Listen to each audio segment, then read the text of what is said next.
প্রধান উপদেষ্টা ডক্টর মোহাম্মদ ইউনূসের সাথে সৌজন্য সাক্ষাৎ করেছেন ঢাকায় নিযুক্ত ভারতীয় হাইকমিশনার প্রণয় ভার্মা। সাক্ষাতে বন্যা পরিস্থিতি ও আওয়ামী লীগ সরকার পতনের পর দেশে উদ্ভূত পরিস্থিতি সহ নানা বিষয়ে আলোচনা হয়। ব্রিফিংয়ে প্রধান উপদেষ্টার প্রেস সচিব শফিকুল আলম জানান, হাইকমিশনার জানান ত্রিপুরার বন্যা অপ্রত্যাশিত, যা দুদেশের সমস্যার কারণ হয়ে দাঁড়িয়েছে। বলেন তার দেশ বাংলাদেশের সাথে বিভিন্ন ইস্যুতে একসাথে কাজ চালিয়ে যাবে। এছাড়া পানি বন্টনের বিষয়ে আলোচনা হয়েছে জানিয়ে প্রেস সচিব বলেন, ভারতের সাথে পানি বন্টন নিয়ে যেসব ইস্যু আছে তা যৌথভাবে নিষ্পত্তি করতে চান প্রধান উপদেষ্টা ডক্টর মোহাম্মদ ইউনূস।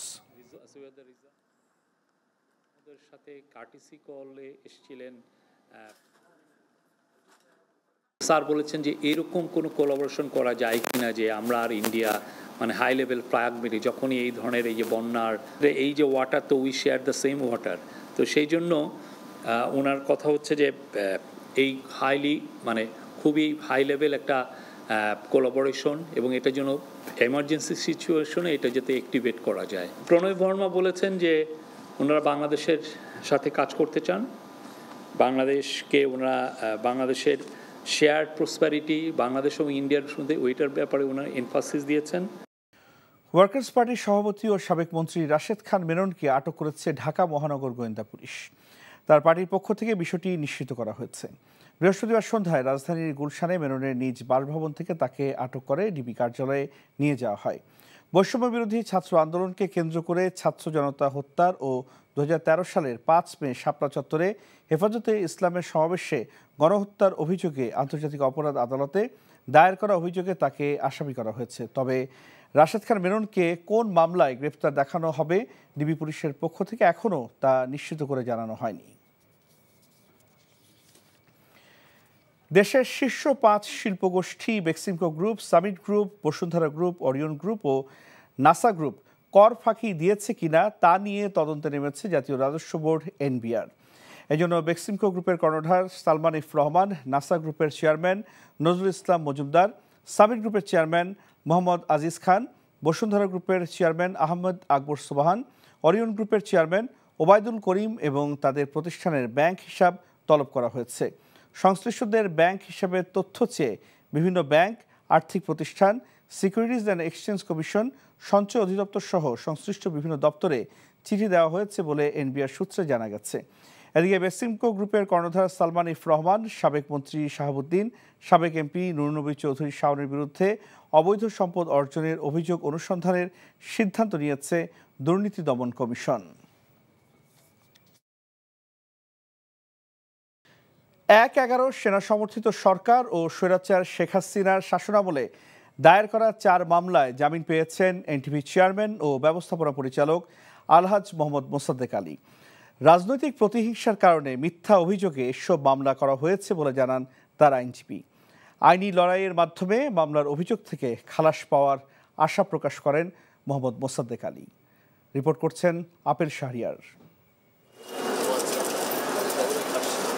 1/11 তত্ত্বাবধায়ক সরকার ও পরবর্তীতে আওয়ামী লীগ সরকারের আমলে এনটিভির চেয়ারম্যান ও ব্যবস্থাপনা পরিচালক আলহাজ মোহাম্মদ মোসাদ্দেক আলীর বিরুদ্ধে দুর্নীতি দমন কমিশনের পক্ষ থেকে একের পর এক হয়রানিমূলক মামলা করা হয়। আওয়ামী লীগ সরকারের রোষানলে পড়ে এসব মামলায় কারাগারে যেতে হয়েছে তাকে। তবুও আদালতের প্রতি শ্রদ্ধাশীল থেকে মামলাগুলোতে আইনি লড়াই চালিয়ে যান তিনি।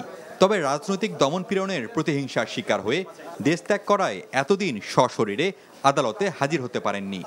দেশের সার্বিক পরিস্থিতি ভালো হওয়ায় সম্প্রতি দেশে এসে সশরীরে মামলা চালিয়ে নিতে বৃহস্পতিবার মহানগর দায়রা জজ আদালতে আসেন তিনি। ঢাকা মহানগর দায়রা জজ আদালতের বিচারকগণ আলাদা 4টি মামলায় জামিন দেন তাকে।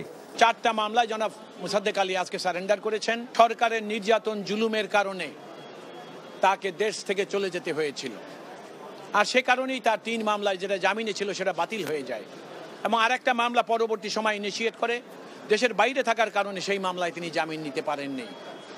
তো 3 যে মামলায় জামিনে ছিলেন সেই মামলায় তাকে জামিন দেওয়া হয়েছে, এবং নতুন মামলায় যেটা সেটাও তাকে জামিন দেওয়া হয়েছে, এবং এই মামলা এখন বিচারাধীন। আমরা আদালতে বলেছি প্রত্যেকটা মামলায় তিনি আদালতে উপস্থিত থাকবেন এবং বিচার মোকাবেলা করবেন। এই সকল মামলাগুলো ছিল রাজনৈতিক উদ্দেশ্য প্রণোদিত। পরিবেশ না থাকায় এতদিন এসব মামলায় হাজিরা দিতে পারেননি বলে জানান মোসাদ্দেক আলী। আমি আল্লাহর দরবারে শুকরিয়া আদায় করছি যে মহান রব্বুল আলামিন এই ছাত্র জনতার এই বিপ্লবের মাধ্যমে এই দেশকে সুন্দর মতো আবারও গড়ার সুযোগ করে দিয়েছে। সেই সুযোগে আল্লাহ রব্বুল আলামিন আমাকে দেশে নিয়ে আসছে। আমি তাদের প্রতিও কৃতজ্ঞতা জানাচ্ছি। আমার আইনজীবীরা দীর্ঘদিন কষ্ট করেছে, কোর্টে এসেছে, মানুষের কথা শুনেছে, কিন্তু আমি আইনের প্রতি শ্রদ্ধাশীল। আমি আশা করি আমার এই মামলাগুলা আমি আইনের মাধ্যমে আমি আইনের মোকাবেলা করতে চাই। আমি দোষী হলে নিশ্চয়ই আমার শাস্তি হওয়া উচিত, আর আমি নির্দোষ হলে আমি আশা করি আইনের মাধ্যমে আমি খালাস পাবো। আইনি লড়াইয়ের মাধ্যমে মামলার অভিযোগ থেকে খালাস পাওয়ার আশা তার। Apple Shahriar, NTV news, Dhaka. অর্থ পাচারের মামলায় খালাস পেয়েছেন বিএনপির স্থায়ী কমিটির সদস্য ডক্টর খন্দকার মোশাররফ হোসেন। ঢাকার বিশেষ জজ আদালতের বিচারক আবুল কাশেম আজ এই রায় দেন। এদিকে দলের আরেক স্থায়ী কমিটির সদস্য মির্জা আব্বাসের বিরুদ্ধে দায়ের করা অবৈধ সম্পদ অর্জনের মামলায় আগামী 29 অগাস্ট রায়ের জন্য দিন ধার্য রেখেছে আদালত। আপেল শাহরিয়ারের আরেকটি রিপোর্ট। বিএনপির স্থায়ী কমিটির সদস্য এবং সাবেক স্বাস্থ্যমন্ত্রী খন্দকার মোশাররফ হোসেনের বিরুদ্ধে অর্থ পাচারের অভিযোগে দুর্নীতি দমন কমিশন মামলা করে 2014 সালে। ওই বছরই তার বিরুদ্ধে অভিযোগপত্র দাখিল করে তদন্ত কর্মকর্তা।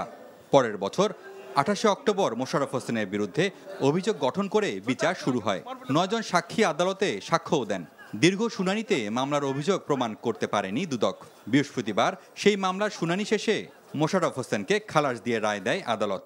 আমাদের মতো ব্যক্তিদেরকে, নেতাদেরকে দাবিয়ে রাখার জন্য কিন্তু এই ধরনের মিথ্যা মামলা দেওয়া হয়েছে, এবং গত 10 বছর যাবৎ এই মামলায় আমি আসামি হিসাবে এখানে উপস্থিত থেকেছি, কোনোদিন আমি অনুপস্থিত থাকিনি, এবং এই মামলায় আমি প্রায় 2 বছর হাজত কেটেছি। অথচ মামলায় যে অভিযোগ আনা হয়েছে, একটি অভিযোগও যাদেরকে তারা সাক্ষী করেছে তারা কিন্তু এখানে প্রমাণ করতে পারেনি। এদিকে 2007 সালের 16 আগস্ট বিএনপির স্থায়ী কমিটির সদস্য মির্জা আব্বাসের বিরুদ্ধে অবৈধ সম্পদ অর্জনের অভিযোগে করা মামলায় যুক্তিতর্ক শেষ হয়েছে। পরে আদালত রায়ের দিন ধার্য করে।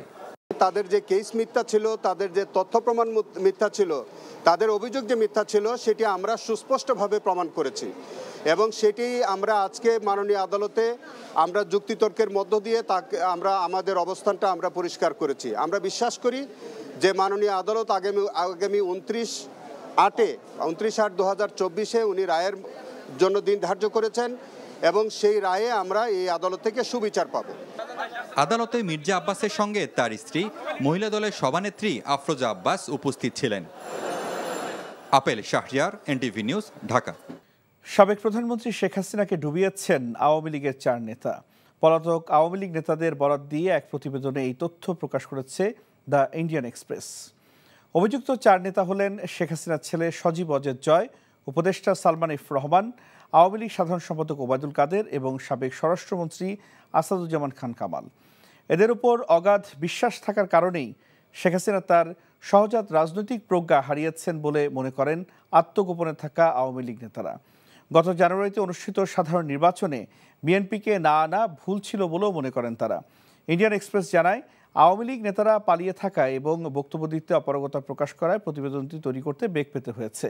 সংবাদ মাধ্যমটিকে আওয়ামী সরকারের এক মন্ত্রী বলেন, তিনি এবং তার পরিবারের সদস্যরা ধরা পড়লে বিক্ষুব্ধরা তাদের জীবন্ত পুড়িয়ে মারতেন। জামায়াতে ইসলামের পক্ষ থেকে নোয়াখালী, ফেনী ও লক্ষ্মীপুরে বন্যার্তদের মাঝে ত্রাণ বিতরণ করা হয়েছে। সকাল থেকে ফেনী, নোয়াখালী, লক্ষ্মীপুরে বন্যার্তদের মাঝে ত্রাণ বিতরণ কার্যক্রমের অংশ হিসেবে নোয়াখালীর চৌমুহনীতে এক সংক্ষিপ্ত পথসভা শেষে বন্যার্তদের মাঝে ত্রাণ বিতরণ করেন জামায়াতে ইসলামের আমির ডাক্তার শফিকুর রহমান। জনগণের পাশে গিয়ে তাদের বাসস্থান, খাদ্য, চিকিৎসা সেবা দিতে নেতাকর্মীদের নির্দেশ দেন। পরে বন্যার্তদের মাঝে চাল, ডাল, ওষুধসহ শুকনো খাবার বিতরণ করেন। এছাড়া লক্ষ্মীপুরের রামগতি উপজেলার চর পোড়াগাছা ইউনিয়নের শেখের কেল্লা এলাকায় পানিবন্দী দুর্গত বাসিন্দাদের মাঝে ত্রাণ বিতরণ করেন জামায়াতে ইসলামের আমির।